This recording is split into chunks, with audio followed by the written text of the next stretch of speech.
ये क्लियर हो गया आपको, है ना।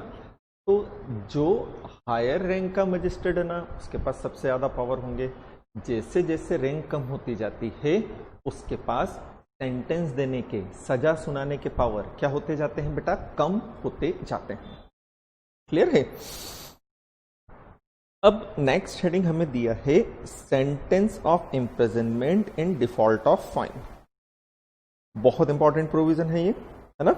वापस से बोलेंगे, क्या दिया अब अपने को, sentence for imprisonment in default of fine. ठीक है, देखें क्या कहा है।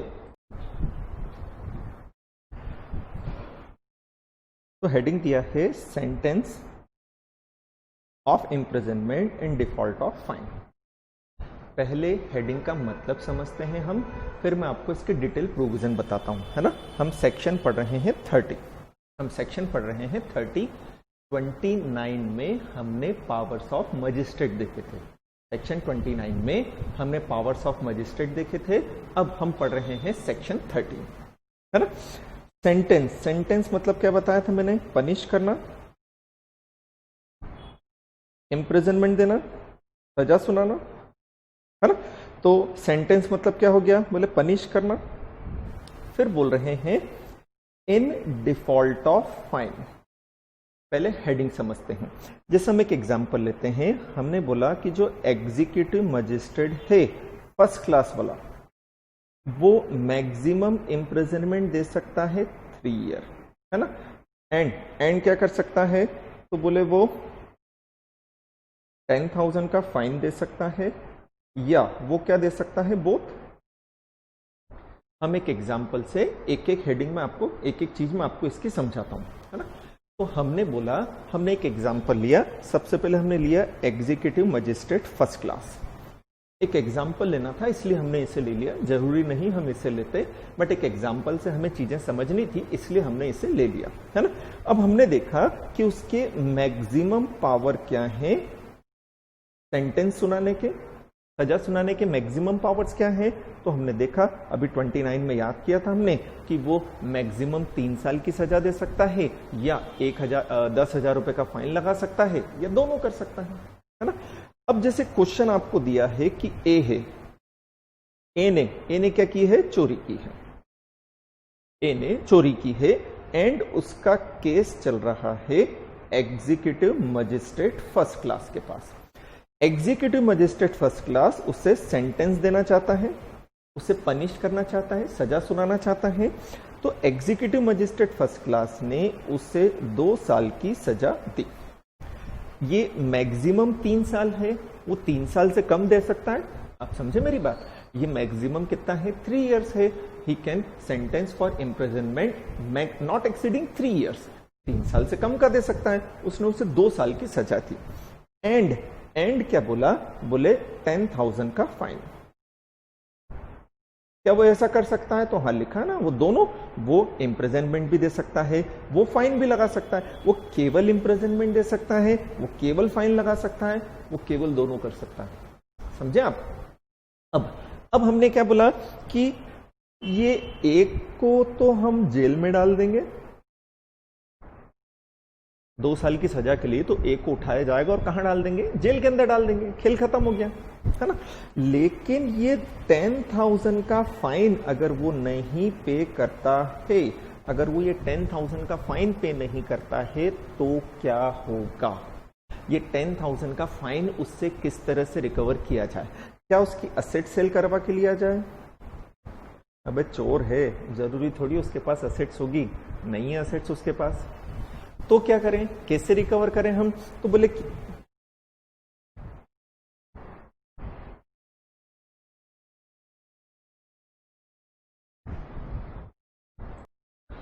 क्या करें, तो बोले काम करें, जेल में उससे काम करवाएंगे। वो जेल में चक्की पीसेगा, चक्की पीसिंग एंड वहां से उसकी जो इनकम होगी उससे ले लेंगे। बोले नहीं कमा पाया 10,000 रुपए, तो क्या करोगे। आप समझ रहे हो मेरी बात, कि भाई जो उसे इम्प्रिजनमेंट दिया गया है, तो जो इम्प्रिजनमेंट है उसके लिए तो उसे जबरदस्ती उठाकर कहां डाल दिया जाएगा, जेल में डाल दिया जाएगा। लेकिन उससे हमें जो फाइन रिकवर करना है वो फाइन की रिकवरी करने के लिए हम क्या करें? तो मजिस्ट्रेट के पास ये पावर होते हैं, मजिस्ट्रेट के पास ये पावर होते हैं कि if offender is making default, if offender is making default of fine, default of fine मतलब वो फाइन का पेमेंट करने में डिफॉल्ट कर रहा है, वो फाइन का पेमेंट नहीं कर रहा है, उसके पास पैसे नहीं है, देना नहीं चाहता है, what ever is the case. अब समझे मेरी बात? तो भाई इम्प्रिजनमेंट के लिए तो हमने उसे उठाकर अंदर डाल दिया, लेकिन अगर वो फाइन का पेमेंट नहीं कर रहा है, लेकिन अगर वो फाइन का पेमेंट नहीं कर रहा है तो मजिस्ट्रेट के पास पावर होता है कि इन डिफॉल्ट ऑफ फाइन, मतलब in case of default of payment of fine, वो इम्प्रिजनमेंट दे सकता है, वो एडिशनल इम्प्रिजनमेंट दे सकता है। कैसे देगा, कितना देगा, वो मैं बता रहा हूं। पहले आप बताओ हेडिंग समझ में आई क्या आपको? वापस से लेते हैं। कौन सा सेक्शन पढ़ रहे हैं हम? तो बोले हम सेक्शन पढ़ रहे हैं 30, है ना। सेक्शन 30 के अंदर क्या लिखा है कि बोले अगर किसी भी मजिस्ट्रेट ने, जरूरी नहीं एग्जीक्यूटिव मजिस्ट्रेट फर्स्ट क्लास हो, ये तो मैंने आपको एग्जांपल में ले लिया, बोले अगर किसी भी मजिस्ट्रेट ने किसी ऑफेंडर को क्या सुनाई है? सजा सुनाई है। आपको हेडिंग समझ में आ रहा है क्या कि मजिस्ट्रेट ने किसी ऑफेंडर को सजा सुनाई है एंड उसके ऊपर फाइन भी लगाया है, या हो सकता है उसके ऊपर केवल फाइन लगाया हो, क्योंकि केवल फाइन लगाने के प्रोविजन भी है ना, तो हमने उसके ऊपर केवल फाइन लगाया था।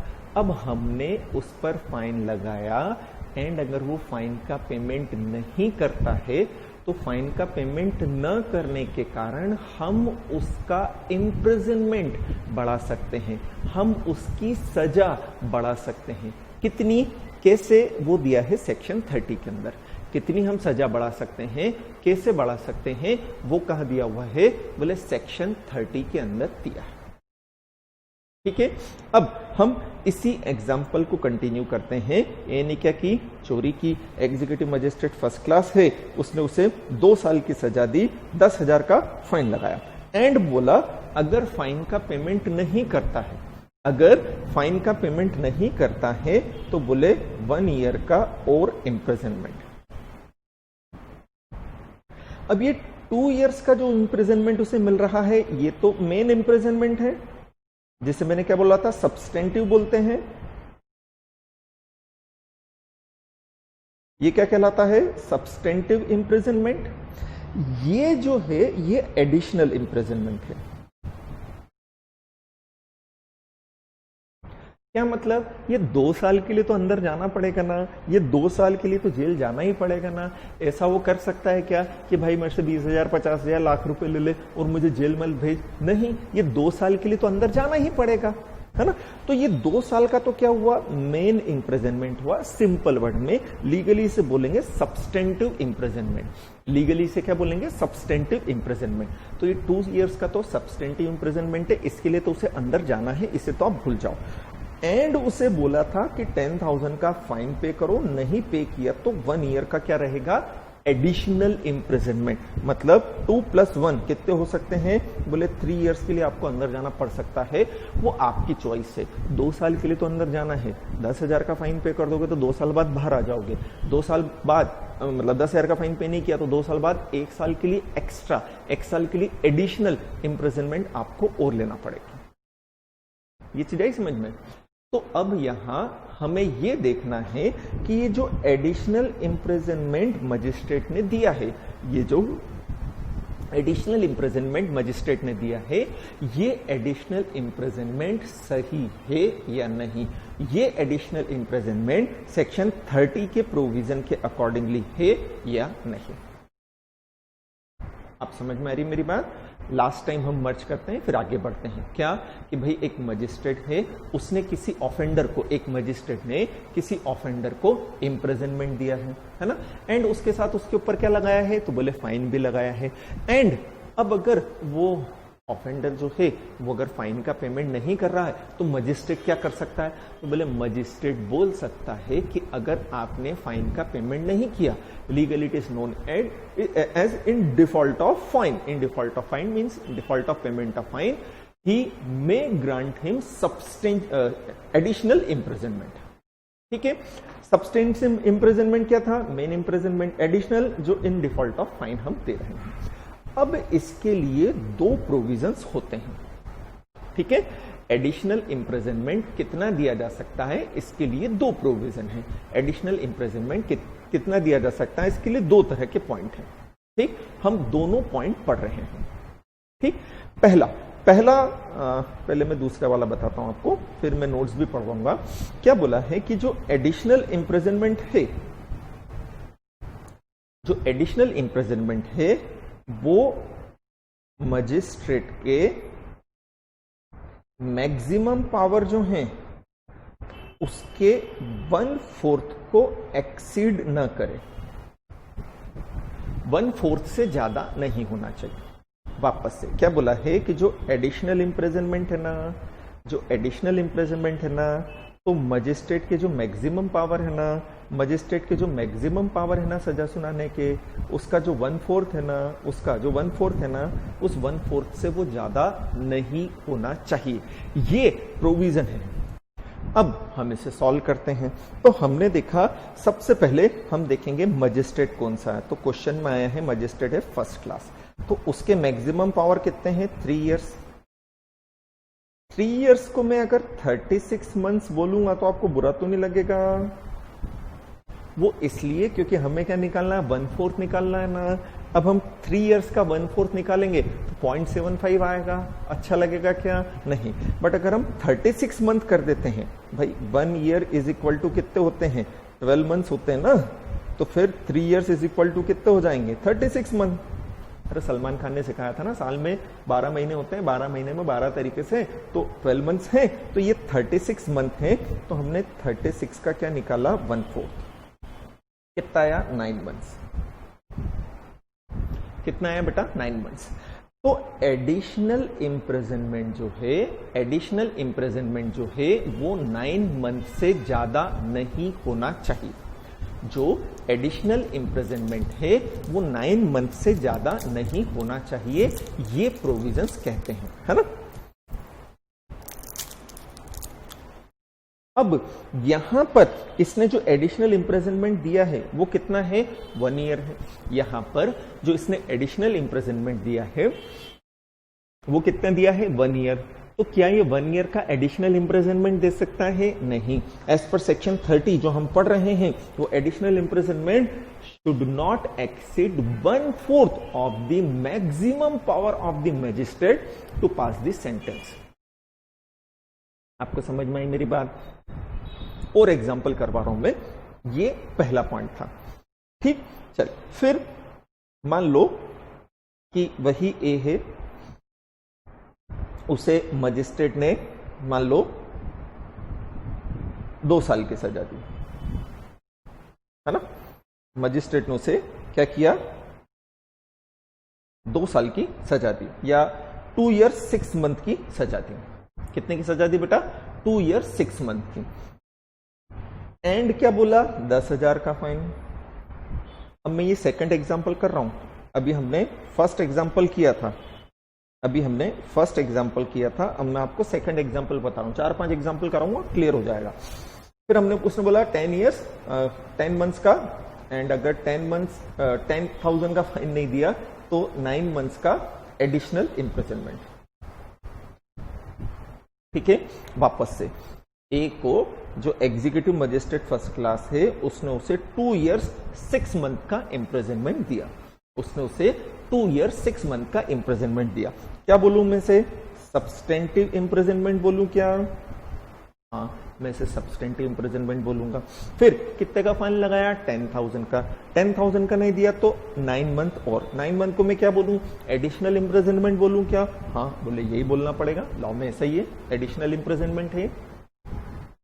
ये क्लियर हुआ?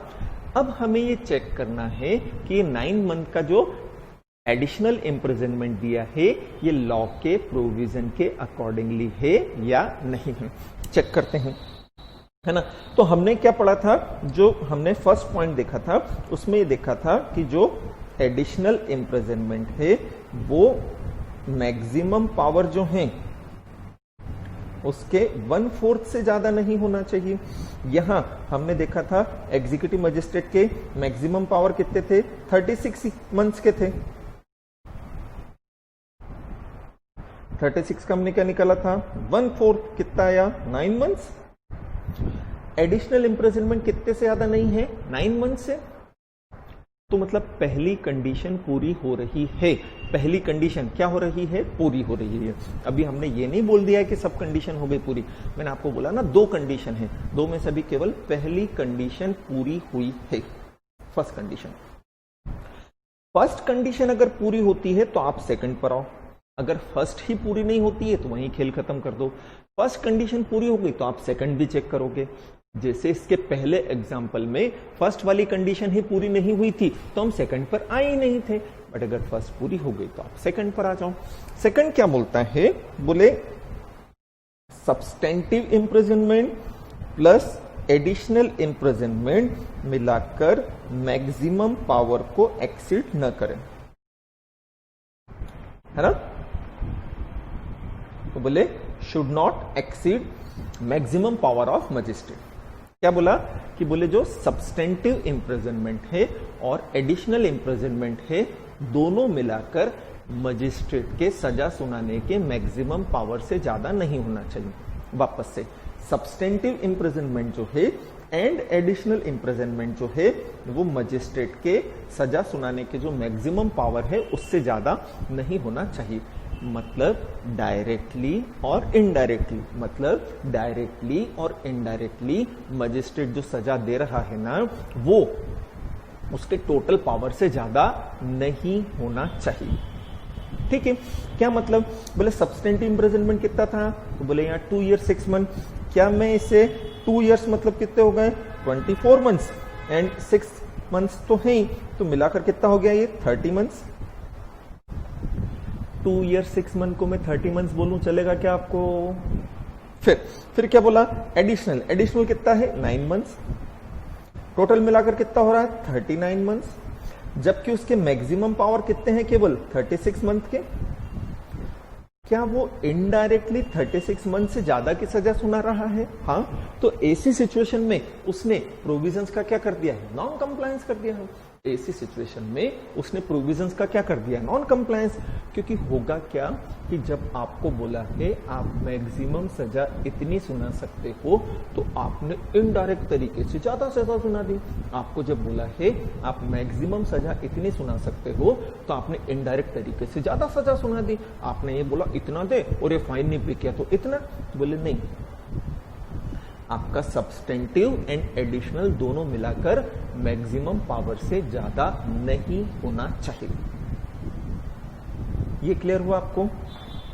तो यहां पर ये सेकंड वाली कंडीशंस का क्या कर रहा है, नॉन कंप्लायंस। चलो हम एक एग्जांपल और देखते हैं, एक एग्जांपल हम और देखते हैं, है ना।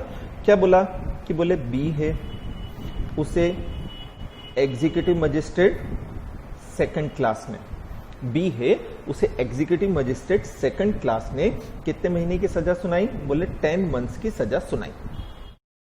ठीक है, एंड क्या बोल दिया, बोले फाइन पे करोगे कितने का, बोले 5000 रुपीज का।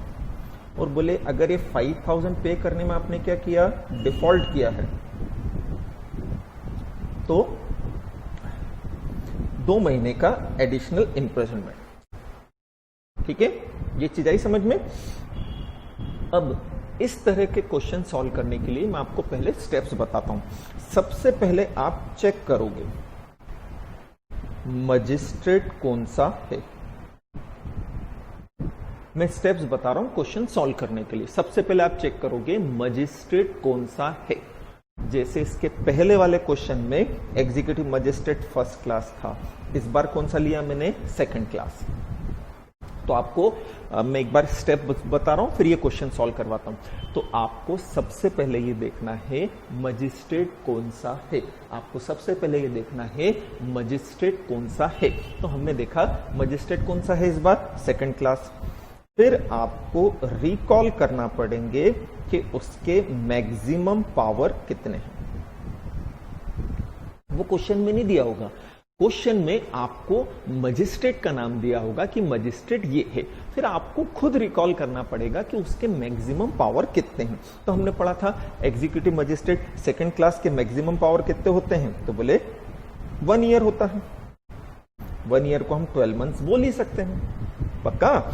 अब क्या, अब हमें वही देखना है, हमारा फर्स्ट पॉइंट लगाना है। हमने 12 मंथ्स का क्या निकाला, 1/4।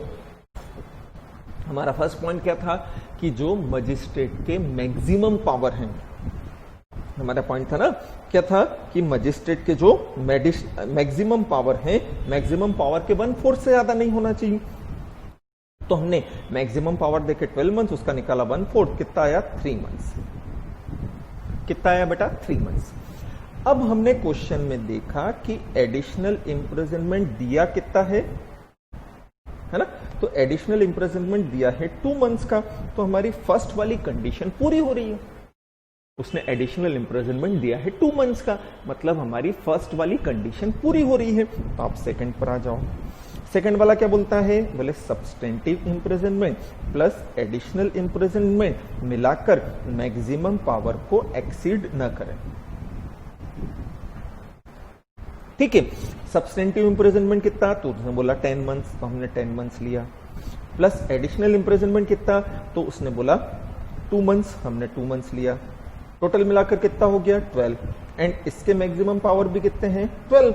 तो यहां इसने विद इन द पावर काम किया है, यहां इसने विद इन द पावर काम किया है, और अगर यहां इसने विद इन द पावर काम किया है, आप उसके डिसीजन को चैलेंज नहीं कर सकते। अगर वो अपने पावर के अगेंस्ट काम करता है, अगर वो अपने पावर के अगेंस्ट काम करता है, तो हम उसके डिसीजन के अगेंस्ट, जैसे ऊपर वाले केस में जो एग्जीक्यूटिव मजिस्ट्रेट फर्स्ट क्लास था, उसने अपने पावर से ज्यादा काम किया है, ज्यादा डिसीजन दे दिया है, तो उसके डिसीजन को हम लीगली चैलेंज कर सकते हैं। उसके डिसीजन को हम लीगली चैलेंज कर सकते हैं। हम कहां जाएंगे लीगली चैलेंज करने के लिए, कोर्ट। हम क्या फाइल करेंगे कोर्ट में, केस फाइल करेंगे, एंड सॉरी केस नहीं करेंगे, कोर्ट में हम अपील करेंगे। हम कोर्ट में जाकर क्या करेंगे, अपील करेंगे, एंड अपील में क्या कहेंगे, इस मजिस्ट्रेट का डिसीजन लॉ के अगेंस्ट है। हम क्या कहेंगे, इस मजिस्ट्रेट का डिसीजन लॉ के अगेंस्ट है। क्यों है लॉ के अगेंस्ट, क्योंकि इसने अपने अथॉरिटी से, अपने पावर से ज्यादा सजा दे दी है। He is exceeding his power, he is acting excessively of his power. ये समझ में आया अपने को। चलो एक एग्जांपल और लेते हैं अपन, है ना। जैसे अगेन हमें दिया है कि बी है, B was sentence for imprisonment, कितना, बोले 11 महीने का, एंड बोले 5,000 का फाइन, एंड क्या बोला, बोले इन डिफॉल्ट ऑफ फाइन, फाइन के पेमेंट में अगर डिफॉल्ट हुआ, तो बोले फाइन के पेमेंट में डिफॉल्ट हुआ तो 2 मंथ्स का एडिशनल इम्प्रिजनमेंट। अब ऑफेंडर जो है उसने आपको अप्रोच किया है, आप बताओ कि जो उसे एडिशनल इम्प्रिजनमेंट मिला है वो लॉ के प्रोविजंस के अकॉर्डिंगली है या नहीं है, ये आप चेक करके बताओ। ठीक है, अब हम वही, सबसे पहले हमने क्या बोला, आप चेक करो। ये स्टेप्स ना आपके लर्न करने के लिए, लिखना कैसे है एग्जाम में वो मैं बताता हूं। आप चेक करो, क्या चेक करो, मजिस्ट्रेट कौन सा है। फिर आप क्या करो, रिकॉल करो। क्या रिकॉल करो, कि बोले उसके मैक्सिमम पावर कितने हैं। तो हमने देखा मजिस्ट्रेट कौन सा है, तो बोले सेकंड क्लास वाला है। उसके मैक्सिमम पावर कितने हैं, 1 ईयर हैं। 1 ईयर मतलब कितना, 12 मंथ्स हैं। ठीक है, फिर हम क्या करेंगे, वही उसके मैक्सिमम पावर का कितना निकालेंगे, 1/4, कितना आया 3 मंथ्स। हम चेक करेंगे, क्या चेक करेंगे, कि जो एडिशनल इम्प्रिजनमेंट है it should not exceed 3 months. Question में कितना दिया, 2 मंथ्स, मतलब हमारी फर्स्ट कंडीशन पूरी हुई है। ठीक, फिर हम क्या करें, सेकंड पर आ जाएं। सेकंड में क्या बोला था, सब्सटेंटिव प्लस एडिशनल मिलाकर मैक्सिमम पावर से ज्यादा नहीं होना चाहिए। सब्सटेंटिव कितना है, तो बोले सब्सटेंटिव ये दिया 11 महीने, तो 11 महीने लिया, प्लस एडिशनल कितना, बोले 2 महीने, कितना हो गया 13 मंथ्स, जबकि मैक्सिमम पावर कितने हैं 12। इट मीन्स यहां सेकंड कंडीशन का क्या हुआ है, वायलेशन हुआ है। और अगर कंडीशन का क्या हुआ है बेटा, वायलेशन, हम इस डिसीजन को चैलेंज कर सकते हैं। कहां जाकर चैलेंज कर सकते हैं, बोले कोर्ट में जाकर चैलेंज कर सकते हैं। हम कोर्ट में जाकर बोलेंगे ये भाई ने जो डिसीजन दिया है ये लॉ के प्रोविजंस के अगेंस्ट है। समझ में आई आपको ये चीज। अब मैं आपको प्रोविजंस पढ़वा देता हूं, है ना। ये तो हमने देख लिया, है ना। अब मैं आपको प्रोविजंस करवा रहा हूं, ठीक है। एक एक वर्ड में आपको समझा देता हूं। मैंने मेरी लैंग्वेज में सिंपल करके आपको समझा दिया है। चले देखें क्या बोला है। Where fine is imposed on an accused. Accuse का मतलब समझाया था मैंने। एक्यूज मतलब होता है दोषी व्यक्ति, गिल्टी पर्सन, जिसके अगेंस्ट केस चल रहा है। एक्यूज, एक्यूज मतलब क्या होता है, दोषी। दोषी मतलब वही अपराधी, ठीक है। तो बोला अगर किसी एक्यूज के ऊपर क्या लगाया है, fine, and fine is not paid. जैसे हम इतनी देर से पढ़ रहे ना, फाइन लगाया, उसने फाइन का पेमेंट नहीं किया, तो लॉ प्रोवाइड करता है कि he can be imprisonment for a term in addition to substantive imprisonment awarded to him. Substantive imprisonment का मतलब समझ में आ गया था ना आपको। तो बोले सब्सटेंटिव इम्प्रिजनमेंट मतलब जो ओरिजिनल दिया है वो, और उसके बदले में हम क्या दे सकते हैं उसे, एडिशनल इम्प्रिजनमेंट। इस बारे में सेक्शन 30 बोलता है कि कोर्ट ऑफ अ मजिस्ट्रेट में अवॉर्ड, अवॉर्ड मतलब प्रोवाइड करना है यहां पर, such term of imprisonment in default of payment of fine. In default of payment of fine का मतलब समझ में आ गया ना, कि भाई फाइन के पेमेंट में क्या कर रहा है, डिफॉल्ट कर रहा है, as authorise by law. And law बोलता है पहला, is not in excess of powers of the magistrate under section 29। मैंने आपको यहां का जो सेकंड है वो पहले बताया है ना। तो हमने बोला ना कि मजिस्ट्रेट के जो पावर्स हैं सेक्शन 29 में, 29 हमने इसके ऊपर पढ़ा था, मजिस्ट्रेट के जो पावर है सेक्शन 29 में। तो ये जो हमने पढ़ा था ये था सेक्शन 29। सेक्शन नंबर याद करने की जरूरत नहीं है आपको, याद रह जाता है तो बहुत अच्छी बात है, अदरवाइज याद करने की जरूरत नहीं है। कंपनी लॉ जब हम पढ़ेंगे उसके सेक्शन नंबर याद करेंगे, एक एक सेक्शन याद करेंगे, मैं याद करवाऊंगा आपको क्लास के अंदर। बट सेक्शन नंबर यहां आप जो याद कर सकते हो तो बहुत अच्छी बात है, अदरवाइज सेक्शन नंबर के चक्कर में जिगल में नहीं पढ़ना अपने को। कंपनी लॉ में तो हम सेक्शन नंबर याद करेंगे, 101% याद करेंगे, है ना। तो ये सेक्शन 29 था। एंड सेक्शन 29 के अकॉर्डिंगली, सेक्शन 29 के अकॉर्डिंगली जो बोला है उसके मैक्सिमम पावर, इसलिए हमने बोला था कि हम सबसे पहले क्या रिकॉल करें, हम रिकॉल करें मजिस्ट्रेट के मैक्सिमम पावर कितने हैं। कौन से मजिस्ट्रेट के, जिसका क्वेश्चन दिया ना यार, ठीक है। फिर क्या बोला कि अगर इम्प्रिजनमेंट जो दिया है as a part of substantive sentence, है ना, तो वो कितने से ज्यादा नहीं होना चाहिए, 1/4 of the term of imprisonment which the magistrate is competent to inflict as punishment for the offence otherwise than as imprisonment in default of fine.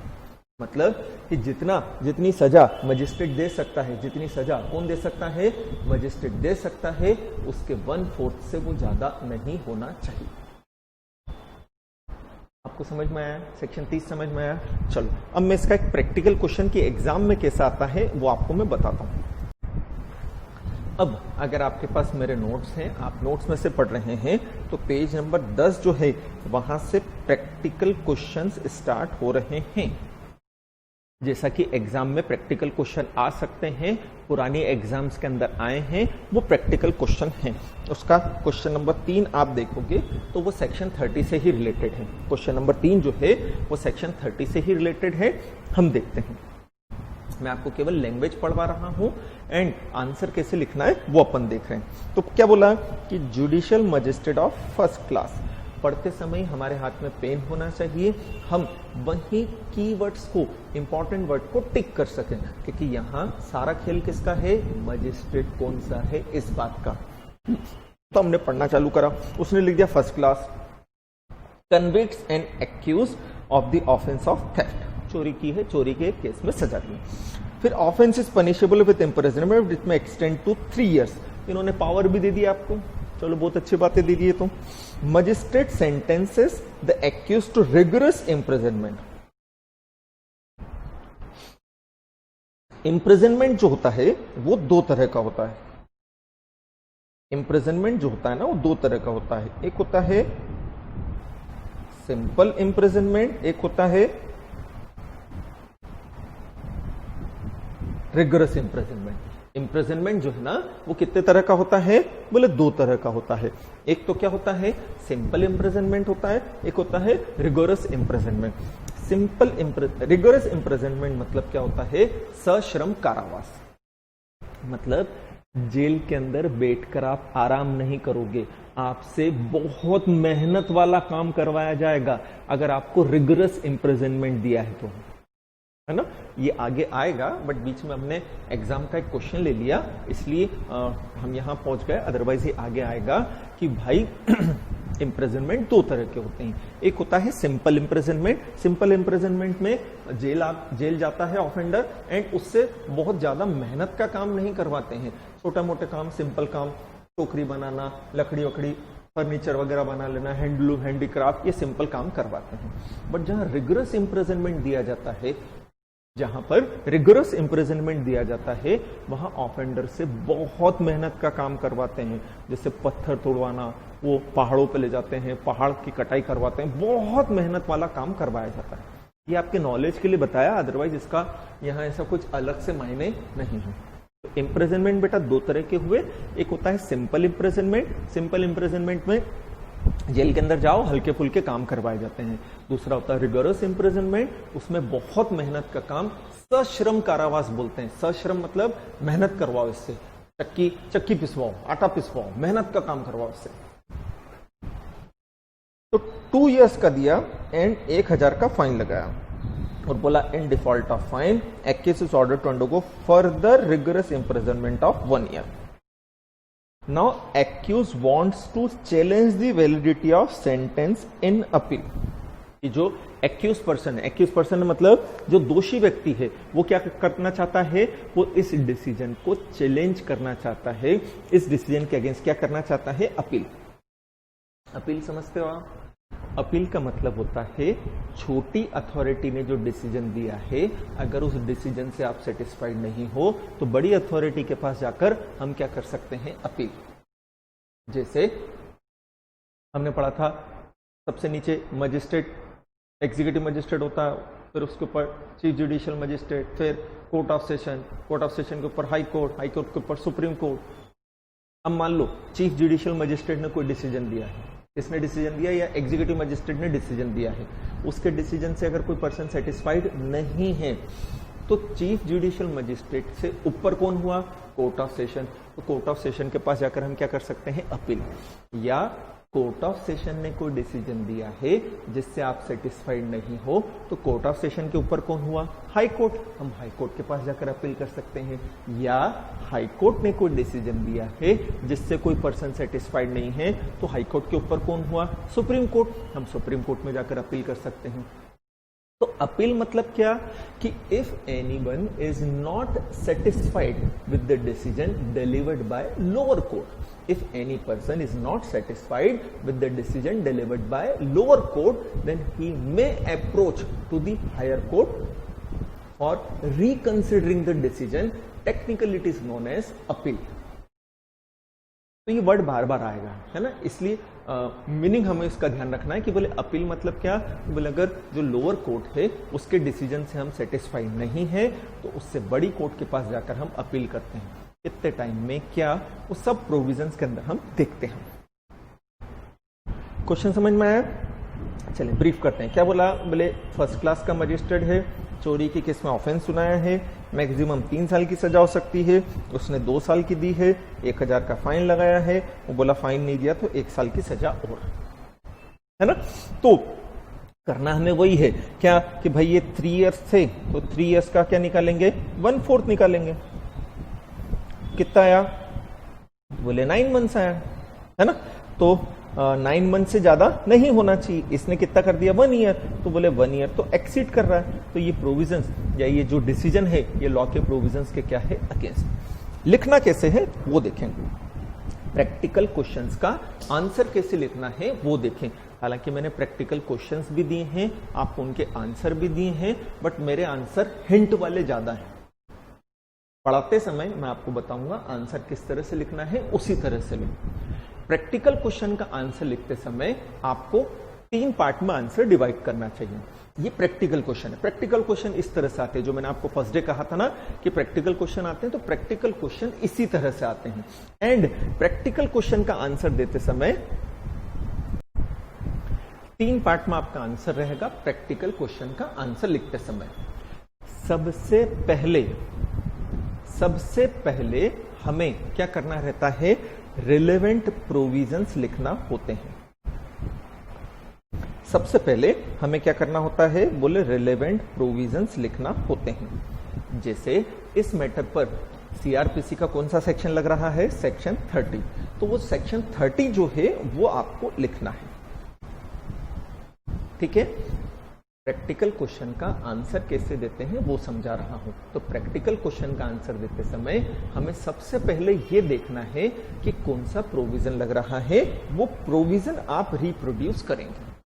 तो हमने लिखा as per section 30 magistrate is empowered to pass additional sentence to the accused person if that accused person is making default in payment of fine, but additional imprisonment can be granted subject to compliance of this 2 condition। अब मैंने आपको जो बोलकर बताया, मैंने कहीं भी एकदम मॉड्यूल की लैंग्वेज या आपके नोट्स की लैंग्वेज नहीं बोली। आपको भी आंसर अपनी लैंग्वेज में लिखना है। लीगल वर्ड को, लीगल टेक्नोलॉजी, लीगल वर्ड जो हैं, टेक्निकल वर्ड जो हैं, उन्हें यूज करते हुए आंसर आपको अपनी ही लैंग्वेज में लिखना है, लीगल वर्ड को यूज करते हुए। आप समझे मेरी बात? ऐसा नहीं है कि जैसा लिखा वैसा का वैसा रट के लिखना है, बिल्कुल भी नहीं। किसी भी सब्जेक्ट में आपको रट के नहीं लिखना है। आप सेंटेंस खुद के फ्रेम करोगे, आप सेंटेंस खुद के फ्रेम करोगे, हाँ, लीगल वर्ड को यूज करते हुए। तो आप सेंटेंस बना लो एंड ज्यादा से ज्यादा लीगल, ज्यादा से ज्यादा टेक्निकल वर्ड्स को आप यूज करो। जितना ज्यादा आप लीगल एंड टेक्निकल वर्ड को यूज करते हुए आंसर लिखोगे, उतने अच्छे मार्क्स आपको मिलेंगे। ये आप समझ के चलना। बट आप चाहो तो पूरा रट के लिख दो, अगर आप में इतनी कैपेसिटी कि आप रट सकते हो, बहुत अच्छी बात है। बट नहीं तो सिंपल तरीका मैं बता रहा हूं, कॉन्सेप्ट समझें, कॉन्सेप्ट समझने के बाद जो लीगल वर्ड उसमें थे वो याद रखें। उन लीगल वर्ड को यूज करते हुए, अपने कॉन्सेप्ट से रिकॉल करते हुए सेंटेंस बनाएं, और सेंटेंस बनाकर क्या लिखें, आंसर लिखें। ये चीज है समझ में। फिर ये लिखने के बाद वही है कि अच्छा, पहला हमने लिख दिया रिलेवेंट प्रोविजन। पहला हमारा क्या रहेगा, रिलेवेंट प्रोविजन रहेंगे।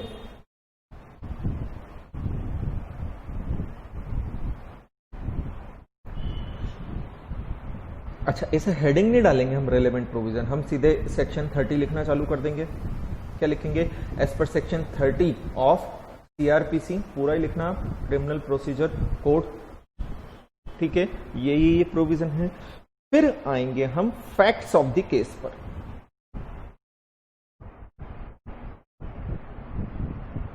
सेकंड में हमें लिखना है फैक्ट्स ऑफ द केस। इसमें हमें ब्रीफ में क्वेश्चन ही लिखना है, बट पूरा क्वेश्चन टीप नहीं देना है। ब्रीफ में क्या कि in the given question magistrate first class वाला है, magistrate of first class who is having right to pass sentence not exceeding 3 years, and A या बी जो भी है वो sentence for imprisonment of 2 years and a fine of 1000, and in default of fine further imprisonment of 1 year। Brief में अगर ऐसा लग रहा है कि प्रोविजंस ज्यादा बड़ा हो गया है एंड थोड़ा छोटा करना पड़ेगा, तो आप ये जो फैक्ट्स हैं, ये फैक्ट्स ऑफ द केस वाला पॉइंट हटा सकते हो। ठीक है, मालूम पड़ा कम मार्क्स के अंदर है और ज्यादा लिखना है, तो प्रोविजंस तो बेटा आपको पूरे लिखने पड़ेंगे। आप चाहो तो फिर ये फैक्ट्स वाला पॉइंट हटा देना। एंड तीसरा आपका रहेगा डिसीजन। क्या कि जो प्रोविजन है एंड जो फैक्ट्स हैं उन्हें कंसीडर करते हुए जो भी हमारा डिसीजन है, तो जैसे हम लिखेंगे considering the provision of section 30 and facts of the case we hereby decide that decision delivered by executive magistrate of first class is in against of section 30 as it says कि power additional imprisonment should not exceed 1/4 of the total power of the magistrate and here he has granted 1 year का imprisonment instead of 9 months. अपने word में दोनों को मर्ज करके हमें conclude करना है। वापस से जब हम प्रैक्टिकल क्वेश्चन का आंसर लिखते हैं तो सबसे पहले हमें लिखना पड़ते हैं रिलेवेंट प्रोविजन। जब भी हम प्रैक्टिकल क्वेश्चन का आंसर लिखें सबसे पहले रिलेवेंट प्रोविजन बोलते जाएंगे। सबसे पहले क्या आएगा? Relevant provision. फिर क्या आएंगे? Facts of the case. Facts of the case के अंदर हमें क्या करना है? ब्रीफ के अंदर केस लिखना है। ब्रीफ के अंदर बहुत ब्रीफ, पूरा का पूरा क्वेश्चन लिखते नहीं बैठना आपने को, है ना। हाँ, दूसरे अगर आंसर नहीं आ रहा और यही टाइम पास करना हो तो बात अलग है, अदरवाइज पूरा क्वेश्चन नहीं लिखना है। फिर आपका क्या रहेगा? डिसीजन रहेगा। आप डिसीजन दोगे अपना, बिल्कुल। ये चीज आ रहा है समझ में? ये धीरे धीरे प्रैक्टिस से आएगी, बट माइंड सेट करें क्या? Relevant fact, then fact, case of the relevant provision, case of the facts and decision. ठीक, प्रैक्टिस करेंगे, धीरे धीरे प्रैक्टिस करेंगे, सब होगा, कोई दिक्कत वाली बात नहीं। चलिए, ये हो गया। अब हमारे प्रोविजंस पर अगर हम वापस आए